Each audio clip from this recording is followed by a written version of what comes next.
Hey guys, what's up? It's me again, Tom from TTT Tom's Tech Time. Welcome to this new episode about the all-new DJI goggles that you can attach to your Mavic Pro or to quite a few other drone models as well. Let's get this review started. Don't forget to leave a thumb up and don't forget to subscribe to never ever miss any of my upcoming episodes again. By the way, you will find all product links neatly sorted in the video description below. You should check it out. Right now, let's get the episode started. Stay tuned, fly safe.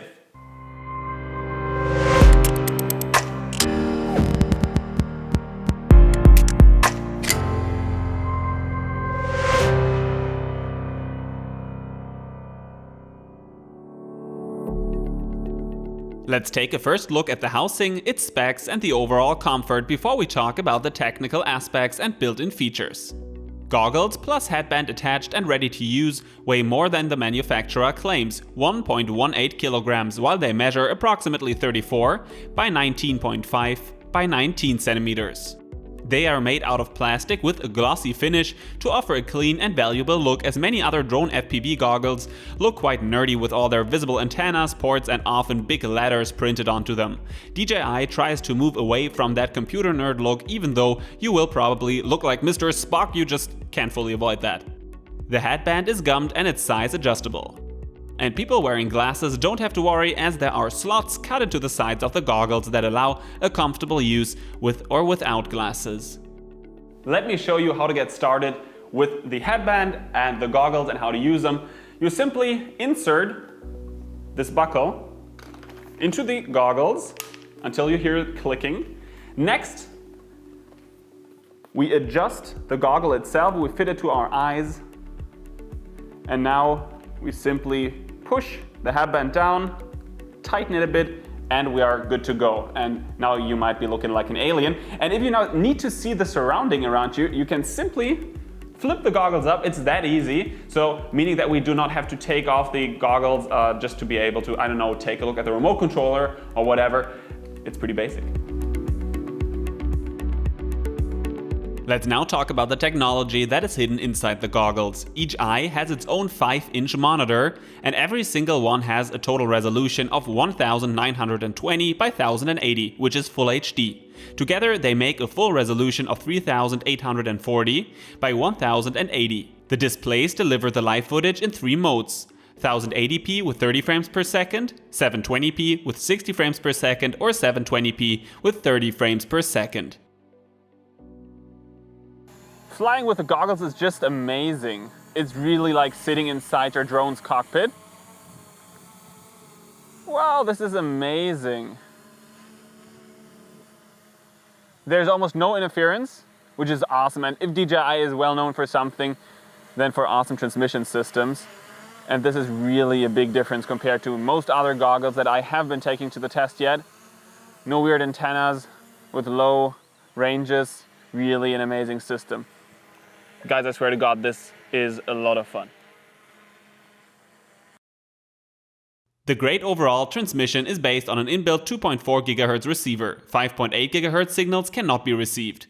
The maximum range depends on the drone. With a Mavic Pro, you should be able to reach a maximum distance of up to 7 kilometers. Talking about transmission, the latency depends on the mode and drone chosen and varies between a minimum of 110 milliseconds until maximum 190 milliseconds.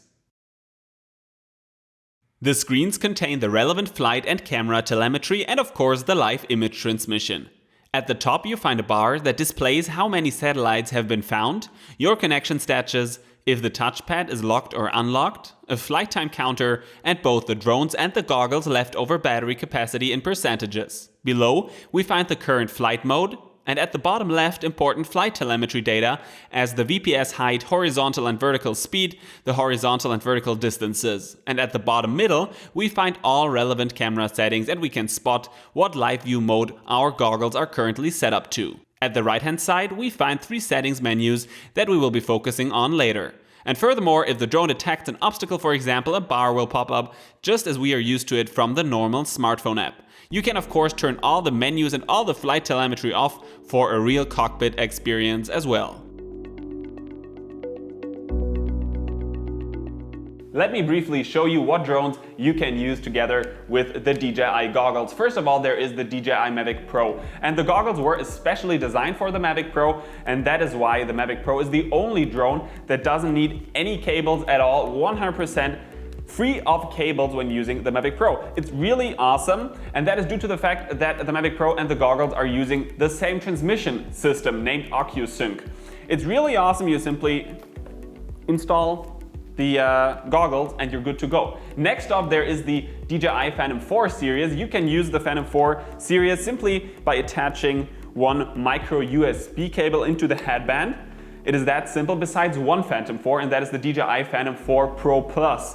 If you are enjoying the Phantom 4 Pro Plus, you need to use an HDMI cable, and that gives you less functions and features because you're only primarily getting the video signal and not all the other data that the micro USB cable transmits as well. Next to that, the Inspire 2 series can be used as well as the DJI Inspire 1 series. And of course, you can use all kinds of sources that have an HDMI output. You can even use drones or, I don't know, Blu-ray players that have nothing to do with DJI at all. But of course, you won't be able to use any intelligent functions or any special buttons or whatsoever. They will only give you the video signal and nothing but that. The inbuilt battery of the goggle is quite massive. 9,440 milliamp hours power the goggles for approximately 5 hours, 1 hour less than what the tech specs have promised us, but still this is a very long time compared to the actual flight time our drones give us. I can't really give you a verified and bulletproof value, as this value really depends on the usage. Fully charging the goggles takes longer than promised, approximately 4.5 hours. It is really cool though that we can use a basic micro USB cable to charge the goggles, meaning that we don't have to carry around another big charger. Now that we're done with the tech specs, let me show you how to use the goggles and how to set things up.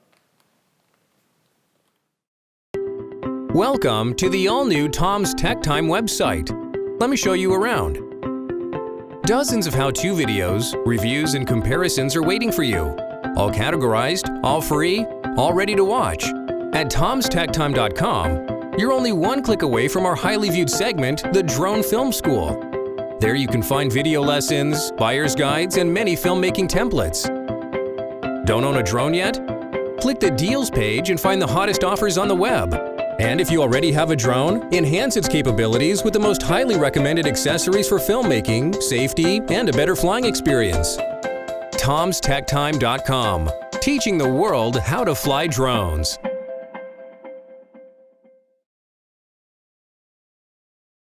At the side of the goggles, we find the power button and 4 LED power indicators, and right above them the touch panel that can be used for most commands during flight. Next to it, we find an inbuilt speaker that can be used when attaching a random HDMI source, as for example a Blu-ray player or computer.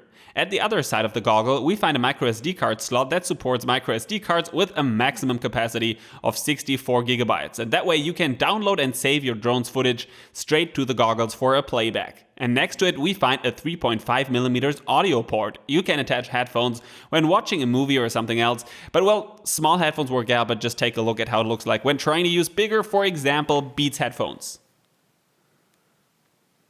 Let's say mid-comfortable. Well, I would say mid-comfortable really hits the nail at its head, but actually it's better than I thought. It's not that uncomfortable. I thought it would be looking super alien-alike, and maybe let's just continue. We find another attachment though, an HDMI Type D port. I would have liked to see a standard HDMI port rather than the smaller Type D one, but with an adapter you are good to go and can attach almost every device that features an HDMI out. Above the connectors, we find the ventilation openings, and next to them another small speaker. And at the bottom, we first of all notice the IPD, interpupillary distance knob, with which you can adjust the displays to your eyes, and I just hope that I pronounced that correctly. Next to that, we find a back button that is marked with an arrow and is sometimes being named C2. You can press it in flight to return to the previous menu or to exit a flight mode. We as well find the function button marked with the two letters FN, often named C1. press the function button to show the focus cursor, and adjust the camera's focus manually. The headband features a USB port to charge the goggles and to connect the DJI Phantom 4 and Inspire 2 series, and right above it we find a charging status LED. The size adjustment knob is located at the very back of the headband. Maybe the greatest function of all that's really fun to use is the goggle's capability of tracking your head's movement and transferring it to the drone or camera gimbal immediately. This mode is only supported by the Mavic Pro and Phantom 4 series. Head tracking gimbal applies your movements to the gimbal only and does not affect the drone movements. It follows quite quickly and is really fun to use, but of course you are limited as the gimbal cannot rotate a full 360 degrees. But nevertheless, this mode is incredible, especially when inspecting an area or during action low to the ground flights.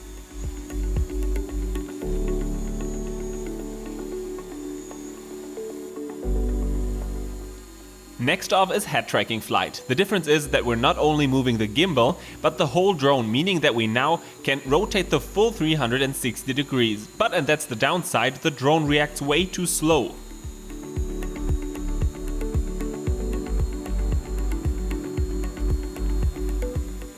I turned myself twice and the Mavic still did not finish its first full circle. Head tracking flight needs a firmware upgrade for sure. I wouldn't use it that way as it is basically not responsive enough yet. What other modes are available when using the DJI goggles? As there are plenty and they do not all function with every drone, let me share this graphic with you. The Mavic Pro supports all modes, while for example the Inspire series is very limited. Again, you can connect almost all devices with an HDMI output, but only a few drones let you play with its functions and settings in flight. The goggles were designed for the Mavic Pro drone, but Phantom 4 series pilots will love it as well, and Inspire pilots might use it in super bright surroundings to better see the screen, but flight modes are not really accessible to them. For an overview of all intelligent flight modes, visit tomstechtime.com/flightmodes. A basic overview of the usage. If you with one finger slide left or right on the touchpad, you can switch between the camera, the settings and the video rec or the photo shutter button just like this. Sliding up or down, again with one finger, lets you browse, move to other menus as the settings or intelligent flight modes menus. Let's open up the general settings menu by simply touching at the touchpad with one finger.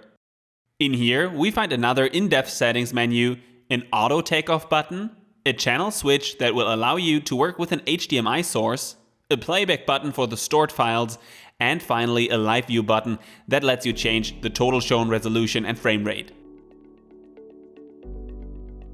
Let's head back and bring up the Intelligent Flight Modes menu for a second. We can choose several: Tap Fly, Active Track, Terrain Follow, Tripod Mode, Cinematic Mode, and Fixed Wing Mode. Again, if you need an explanation, check out www.tomstechtime.com/flightmodes. Use two fingers and slide down to open up the shortcut menu. You can, for example, select the full screen mode to make all data and menus disappear for a true cockpit view, or you can select head tracking flight or head tracking gimbal as shown before. And if you feel like you have lost the directions, you can at all times reset the camera angle by tapping at Reset Motion Control. Finally, we can switch between portrait and landscape mode. This is of course interesting to photographers only. And right next to it we find a button that lets us tilt the gimbal up or down immediately. Slide upwards or press the return button to exit the menu. You can finally lock the touchpad easily by sliding with two fingers to the left, and you can unlock it again by sliding back to the right. Using the goggles is actually quite comfortable, and I am really into this touchpad thing, even though you will probably need 10 or 15 minutes to get used to it, because all these different swiping movements that we can make are quite confusing when wearing the goggles at first. But I must say, the usage is pretty comfortable. We now want to list the most important pros and cons of DJI's first drone goggles. The first disadvantage is the goggles' size and weight. They're pretty huge and you definitely want to take them off after an hour or two. Next to that, there's always some light entering through the gummed nose part, and I guess that if you're not having a bulky and huge nose, there will always be some light entering. Please excuse me if that is different with your goggles. It's not too bad, but still it's worth being mentioned. Sometimes, and after using the goggles for a while, the lenses can be fogged a bit, meaning that you need to remove the goggles for a few seconds to allow the moisture to dry. Unfortunately, the goggles cannot receive a signal transmitted on the 5.8 GHz frequency.